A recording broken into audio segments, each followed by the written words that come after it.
Welcome to the breakdown on Latte Firm. News is rife about Ben White, who is on the verge of joining Arsenal as a £50 million centre-back. But who is he? Join me as I'm joined by freelance journalist and host of Let's Talk BHAFC, Charlie Haffenden.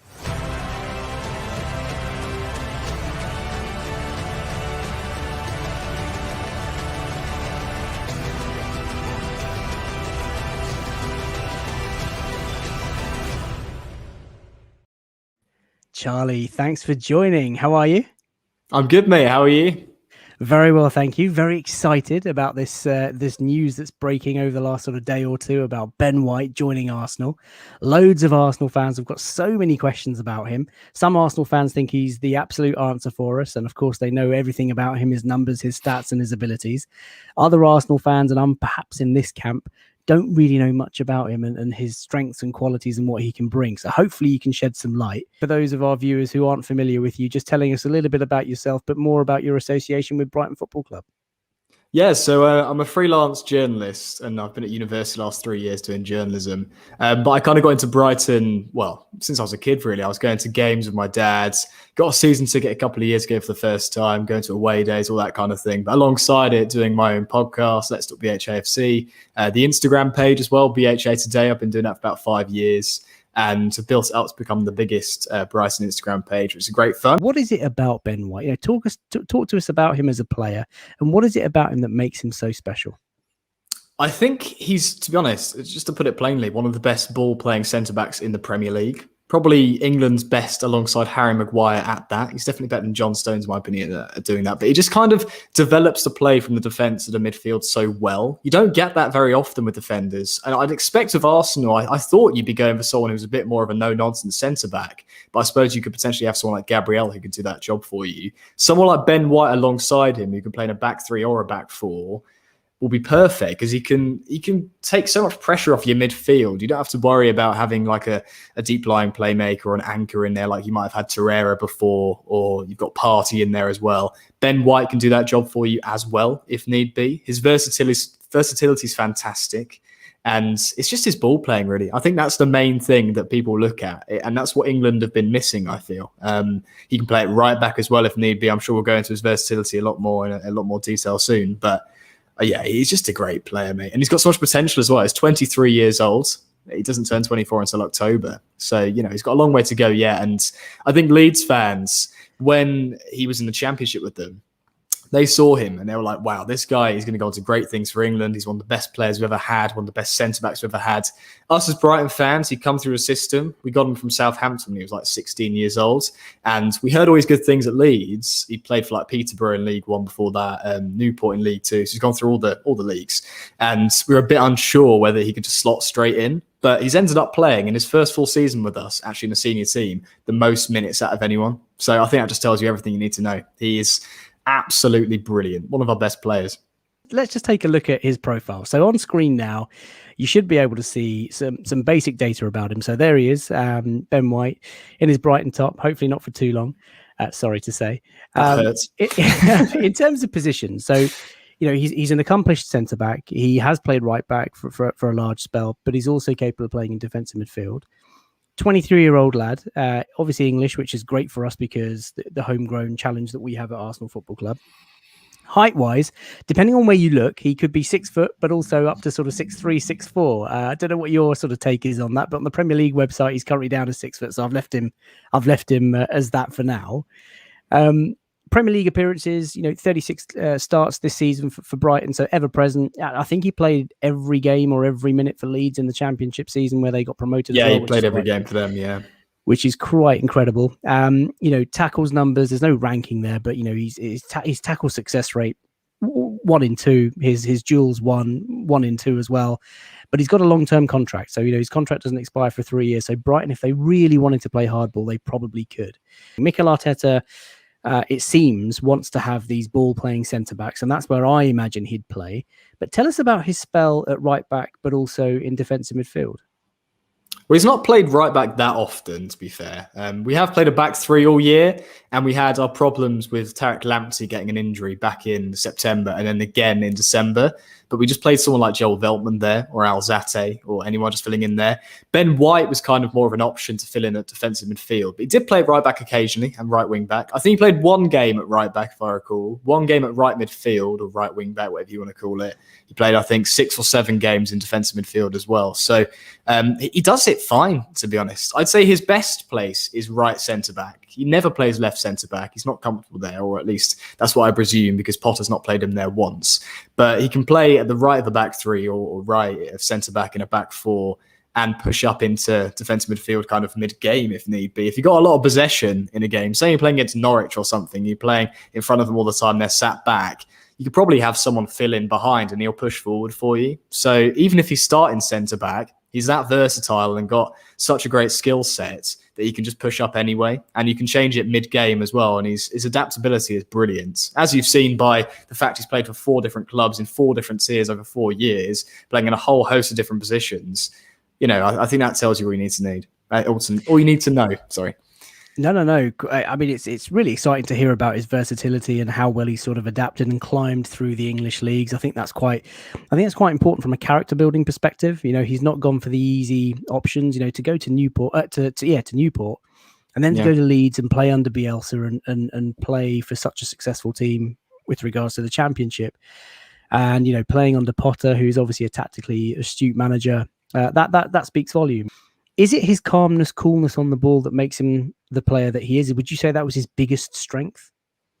I'd say so, that alongside his versatility. But in terms of what he's actually doing when he's stuck in one position, it is that ball playing. Because you can have him alongside someone who's not very comfortable and he'll make them feel comfortable. He's that good. His pass success rate, I'm not sure what it is percentage-wise, but it must be very high. Like, it's very rare Ben White will miss a pass. And if he does, he quite often recovers it and intercepts and steps in there. He's quite good at reacting as well. He's quite agile for someone who's over 6 foot as well. You wouldn't expect him to be, but he can be quite agile. He's not slow. I wouldn't say he's particularly quick, but he's definitely not one of your slow centre-backs like Lewis Dunk. But yeah, he's able to push up the field if need be, play a couple of 1-2s. He is patient, as you say, but at the same time, he's getting a bit fed up. He doesn't mind running through the centre, dribbling through and playing out wide. You quite often see him, actually. He ends up on the right wing. He just goes on one of these mazy runs. No one can get the ball off him, or no one expects him to do it. And he'll just end up at right wing, play a couple of 1-2s, and occasionally even at the byline, playing a couple of crosses in along the floor. So he does really get everywhere. I don't know if you've got a heat map coming up, but he probably will have quite a lot down that right-hand side. We do indeed. We've got some individual heat maps, which will come up in the slide in just a second. But what I want to focus on now is just a profile of Ben and how he compares to the Premier League average. So if you look at Ben, his information data is that sort of bluey purpley colour. The league average is that sort of red peachy colour.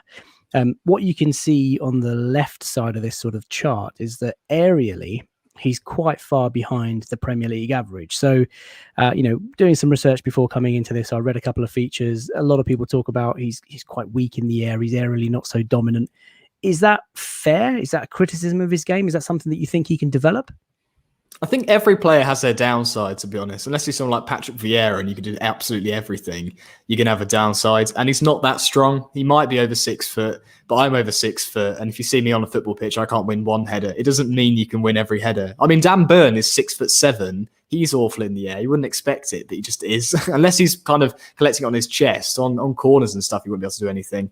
I think it's very much the same with Ben White. He's not much of an aerial threat. Yeah, he'll get his head on it and clear away from a corner, but he's not someone you want to rely on to be that dominant force in the air. And you can see that by this chart you've got here. He's not that kind of player. He more focuses on building up the play and intercepting and blocking and making those tackles. I just want to pick up on the other point that you talked about, his sort of progressive style and his passes. And if you look at where he does flourish, it is his pass efficiency, it is his progressive carries and his pressure regains and whatnot. But I think that's what Arsenal are looking for, or certainly Arteta would be looking for Ben to do, to be building from the back, to be that breaking the lines from that centre back position with those passes.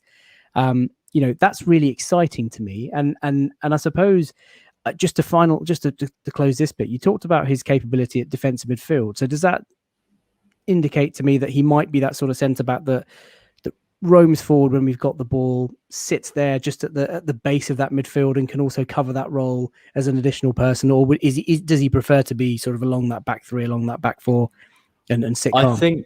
I think what you said at the first, to be honest, he will roam forward. Obviously, if you need someone back, if you're against someone like Man City, he will sit back. He won't constantly run forward. He might do occasionally if you're chasing a goal, but he's not stupid. He's a very clever player. If you've got a lot of the ball, he's not afraid to step up and offer a bit more in attack as well. What I want to focus now is on those individual heat maps that you kind of alluded to just earlier. So as I bring them up on screen, hopefully you can see them now. The first one is basically just his passing zones. So where he's picking up the ball, receiving the ball and making those passes, and where they're sort of ending. So you can see there's a deep concentration to that right centre-back, right-back side. He does get up the pitch, as you talked about. He's making passes. He loves playing along that channel. He can go. He can advance forward.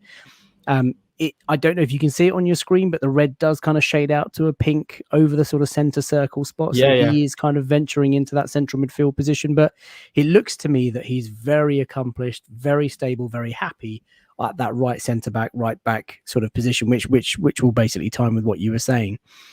In terms of his ground duels, where he's winning them, again, they're in that sort of position, but it's really good to see that he's winning duels further up the pitch. So sometimes into that sort of opposition half. And I think that's, you sort of alluded to him going forward earlier. I mean, do either of these two charts surprise you, or do they further reconfirm, pretty much what we've been talking about so far? No, I think they confirm what I was saying before about the fact he does get up that right-hand side quite regularly. Even though he's played in defensive midfield, he probably plays sitting with another one next to him. I think that's probably what we've done. We've had Basuma sit alongside him quite often. So another player you're looking at, actually. Yeah, I wish. The other thing that I want to talk about is his open play long balls. And obviously, we talked about the ability to pass it out the back, and whether it's a short pass or a long pass, but in particular, his long passes. So this third heat map will show you the end location of the passes that he makes. And the blue arrows, I think they're blue, the blue arrows will indicate the passes that he made, that he completed. And you can see that there's obviously a very strong cluster, right centre back, right side of midfield, and even sort of high up as you've seen. But it's the switching the ball that you can see that he's making those cross-field passes, and quite successfully up into that sort of wide left position, which obviously is going to be, absolutely food and drink for someone like Kieran Tierney or someone like Saka or Pepe, depending on who's playing left position. Is that, again, one of his strengths, that sort of long ball? Can he pick out those passes? Can he put it on a sixpence, is what I'm asking. He can, yeah. I think Lewis Dunk will give him a run for his money in terms of the success rate of that, and just be able to ping a ball on a tee to anyone down that left-hand side or the right, to be fair. Dunk normally does it across to the right, and Ben White vice versa. But yeah, I that's one of the other points I was going to touch on, actually, was how good at that he is. He can get up the pitch quickly. He's very aware as well. If you're on a counter-attack and you've got someone like Pepe running down the right-hand side, he won't miss him. That's for sure. You see quite a lot of defenders sometimes are like, oh, where am I? They're aware of the fairies in terms of where they can launch a ball forward. Ben White won't have that issue. He's so intelligent. And the fact he's only 23 as well, I think we need to mention that more, because he's just going to improve more and more. A little area of his game where he's a little bit immature, and he's only played in the Premier League for 1 year. We need to remember that as well. He is going to get so much better. And I think someone like Arsenal, he will just flourish. Honestly, you need someone like Ben White. You've needed someone like that for a long, long time. Well, it's interesting because there are two types of defender, right? You've got defenders that can play in that sort of low block, that rugged, I'll win everything that comes into the box, I'll clear everything out, I'll put my body on the line where I need to be. And then you've got those ball playing, progressive defenders that really want to play football, right? And for the longest time, someone like Dunk is someone that I always wanted Arsenal to buy. I'm a big fan. I think he's a fabulous player, and I actually think he's been better than Ben White this season, but that's just my opinion. And so, when you look at Rob Holding, I would describe him as a low block defender. I don't think he's got the capability on the ball. So this is probably one of the main reasons why Mikel Arteta is looking at him, and why Arsenal are looking at him, because he can get involved in our build-up. He can help with that transition. He can switch the ball quickly, effectively. You've mentioned the word intelligent 3 or 4 times, and that's a massive thing to be attracted about, I suppose. We need intelligent players, because where we want to be and where we are, there's a big gap, and to overcome that, we need smart footballers. So it's just really, really encouraging to hear. And the final heat map that I want to show is courtesy of SofaScore. It's just basically his overall heat map, and you can see that again, nothing too dissimilar to passing, but this is all about his movement and where he spends a lot of time. What's interesting about this, and of course you haven't got the comparison on screen, but I've seen tons of these, is that the red is really deep and the red is quite wide, and that to me shows that he's got a bit of an engine on him. He doesn't stand still. He's not the sort of defender that will just rest on his laurels. And I think you touched upon this at the start when I asked you the opening question about him. He does move, and he's always on the go. I mean, does he have that sort of engine on him? Is that a fair reflection of what you see, or is that just being kind to him?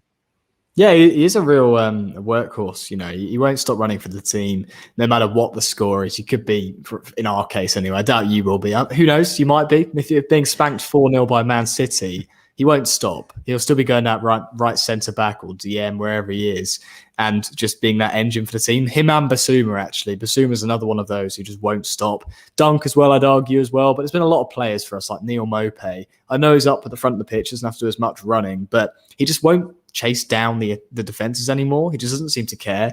Ben White does. He always does. It seems like he's got big things on his mind. It's like every single game is an audition for a big club. His future is not at Brighton. It's never been. He wanted to play for England. He now has, and he puts everything he can into every single game, no matter what the score is. And I think he could he's quite a good leader. He probably could be one day a captain for you or for whoever else he goes to in the future, because he has that. And you got to have that determination and relentless attitude, no matter what the score is, as I say. This all sounds really positive. This all sounds really exciting. But where do you see the weaknesses for Ben White, and what could he develop on? I think the obvious point we touched on before, which is the fact in the air he is very weak. He can get caught out in that situation. The fact he's quite weak on the whole is another one. I mean, it doesn't take much to bulk up, as you've seen from someone like Leon Goretzka for Bayern Munich. He was such a skinny teenager. All of a sudden, he's an absolute beast in the midfield. Looks like he's been in the gym for 10 years. He's only been in there a year. He probably could work on that part of his game. But at the moment, that is probably a massive area of weakness. It is. You can see that from the chart you showed me. He's not able to win too many headers, and you can't rely on him for that. So that's probably his main flaw. But as we've discussed, he makes up for that tenfold by the ability he has on the ball, driving the ball forward, his versatility, and interceptions, ground duels, everything like that makes up for the fact he's poor in the air. I'd say one more thing to touch on, maybe that's a weakness. Although he is brilliant on the ball, I think all players do it, but occasionally, and it's probably his immaturity and lack of experience in the Premier League, he will give the ball away in a bit of a dangerous situation. He's done it once or twice. But then again, Lewis Dunk has made awful back passes, and he's been one of the most reliable defenders in the Premier League for years now, especially for us. He's been our captain, player of the year for years and years. So, it happens to everyone. There's not many weaknesses to Ben White's game, is what I'm trying to say. He's got a very wide scope of ability, apart from the aerial duels. Will you be sad to see him go, or do you think that's £50 million gained on a player like Ben? Very happy with 50 million. I will say that. I think you're going to get a premium with the English. You've got to get those homegrown players, haven't you? And I think every English player is going to have 10, 15, 20 million added on. You saw Harry Maguire go for 80. I think if Harry Maguire is worth 80 million, Ben White is worth 50 million at least. Ben White's probably got a higher ceiling than definitely got a higher ceiling than Harry Maguire. Maguire is that strong centre-back. They're quite different in that sense. But I think he can be better than him. And for that reason, he probably should be going for about 60. It's just the fact that he didn't cost us a penny. We got him from Southampton as a schoolboy, 16 years old. And for us, we're sweeping up. We're getting so much money. We've got Bielsa to thank for his pressing. He's so good at that, and his work engine. He's just brilliant. He's got so much stamina. It's probably been instilled by Bielsa and the system at Leeds. Got a lot to thank for the likes of Newport and Peterborough as well, who've worked with him as a youngster. But he stepped right in. Graham Potter, he's moulded him further to become a better player. And I was going to say, I have no doubt Arteta's going to do the same. I'm not sure if I'm that confident myself in Arteta, but whoever goes on to manage Arsenal for the long run will probably get the best out of him, I imagine. He's so good at adapting, as I was saying before. I hope so. Well, look, Charlie, this has been really enlightening, and I think Arsenal fans watching will be excited by the prospect. I think it's clear that he's a very intelligent, strong, upcoming, ball-playing centre-back. someone who's going to settle into our system and help us build from the back, which is so important for us. On the downside, he's obviously very expensive. How much of our budget that eats into, I'll leave my fellow accountants to kind of figure that out. Defensively, if he's not the most accomplished, header of the ball or that sort of aggressive in your own box to command that, maybe you leave that to a partner like Gabriel, and that sort of nasty and nice combination can work really well. So look, you've given us a lot of thought, a lot of things to be excited about. So I really appreciate that. Thank you so much for joining today. Your insight has been really interesting, and I think you've got lots of mouths watering. So let's just wait and see if Arsenal can get Ben White over the line. For those of you watching, leave your comments below. Let us know what you think of Ben White. Is he going to be a waste of money? Is he going to be the next big thing? Because it certainly sounds like he will be. Thanks a lot for watching, and we'll see you soon.